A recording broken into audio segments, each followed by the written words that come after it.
Hello everybody, welcome to the very first closer look video for Yu-Gi-Oh! Master Duel. My name is Silvokiji or Silvo, and welcome to TheZoneGamingGo. So what closer look actually is going to do is a closer look at some of the cards used in the matchups, used in the tournaments, and we're kind of gonna go through them a little bit.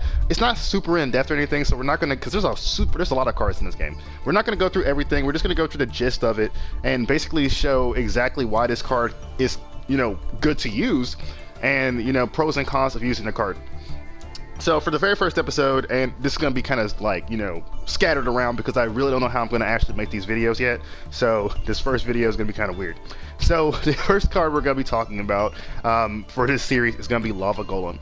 Like, everybody heard of Lava Golem. Lava Golem has existed for like ever, and is known mostly for being one of the few cards able to tribute your opponent's monsters. Now, I looked this up on the internet and found out there's about over 18 cards, or over 17, I don't know, one of those numbers, that are actually able to tribute your opponent's monsters. I looked at the Kaiju line. They have a whole archetype for Kaiju, and Kaijus are able to tribute one monster on your opponent's side of the field. I guess getting rid of one powerful monster, and then there's a couple of spell cards. I didn't read any of the spell cards for the Kaiju, so I don't know much about the archetype. I just know that primarily if you want to deal with one powerful monster, then a Kaiju is actually good to use in that category. There is another card, but I cannot pronounce the name, and nor is this video about that card. So Lava Golem is an A-star monster, fire, one of few, in a fiend type card, so you can probably combo that with a lot of fiend attributed effects and monsters. There's a lot of fiend trickiness going on between those decks. So the effect of Lava Golem reads: cannot be normal summon or set, must first be special summoned from your hand to your opponent's side of the field by attributing 2 monsters they control. You cannot normal summon, set this turn, use special summon this card. Once per turn during your standby phase, take 1000 damage. So basically, Lava Golem is a one monster thing. So you cannot normal summon or set this turn, but you can still special summon more cards. So if you're running a deck that excels at special summoning from your graveyard or from your deck or whatever, then you can still do that sort of things even with Monster Golem being on the field. Now, not Monster Golem, Lava Golem. The additional effect of Lava Golem reads that once per turn during your standby phase, take 1000 damage. So Lava Golem is a really good card to use early, I won't say late game, when your opponent is kind of like suffering from life point loss. Around that 4,000 life point range, maybe around that 3,000. I'll say 3,000, 4,000. But early on, it's kind of like giving your opponent a free monster because you don't really know what the odds are going to be against you or what's going to be happening because everybody has all the resources stacked up in their hand and stuff like that.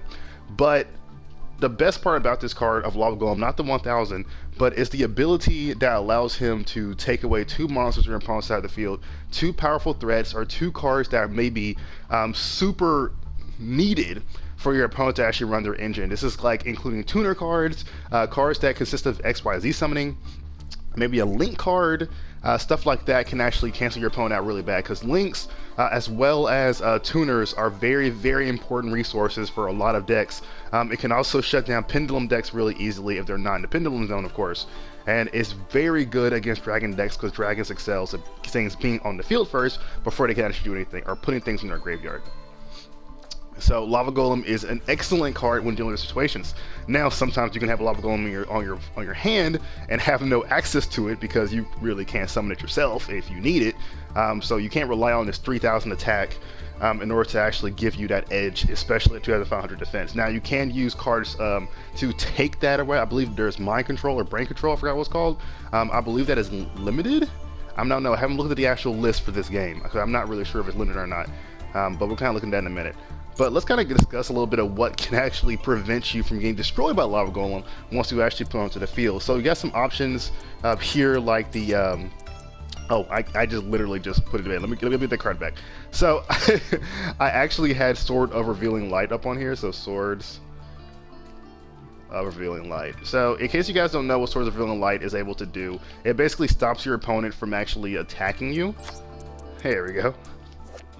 Okay, it says after this card activation, it remains on the field, but you must destroy it during the end phase of your opponent's third turn. When this card is activated, your opponent controls a face-down monster. Flip all monsters they control face up. While this card is face up on the field, your opponent cannot declare an attack. Sorry about that.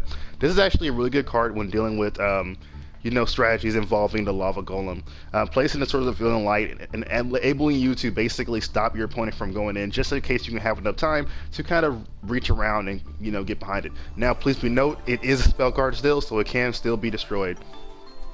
Okay. Going next, Insect Barrier is a pretty much like a lesser known use against Lava Golem, and the reason I say this is because you actually have to turn the Lava Golem into an insect before you're able to actually particularly use Insect Barrier. Now, the insects are very tricky, so there's a lot of different cards that are able to turn your opponent into insect cards, like Parasite, and I believe DNA Surgery is able to do that as well. So I hope DNA Surgery can do everybody. I hope I'm not telling you guys the wrong thing. I haven't seen that card in so long. I'm just assuming at this point. Sorry for not being that informative. And then we got Mirror Force. Mirror Force isn't particularly a thing that's going to stop your opponent from attacking, but I mean, throws all cards on the field. And of course you have Regeki. And then you have Spiritual Swords of Revealing Light. This is kind of the alternate trap version of Swords of Revealing Light. This card right here basically. It's a continuous one, so it doesn't go away like Swords of Revealing Light, but you have to pay life points to negate the attack of Lava Golem over and over again. So your opponent really knows the card is there. It's just up to them if they're going to try to attack you and make you lose life points. So there you have it. So in my opinion, Lava Golem is a pretty good card to use in terms of all decks. I will say that because of the effect and what it does, maybe having one or two is probably the best bet. I would say honestly one. Two is like stretching it, but one seems to be done enough. So guys, that was the first episode of Closer Look for Yu-Gi-Oh! Master Duel. Hope you enjoyed it. Until next time, I'll see you for another battle.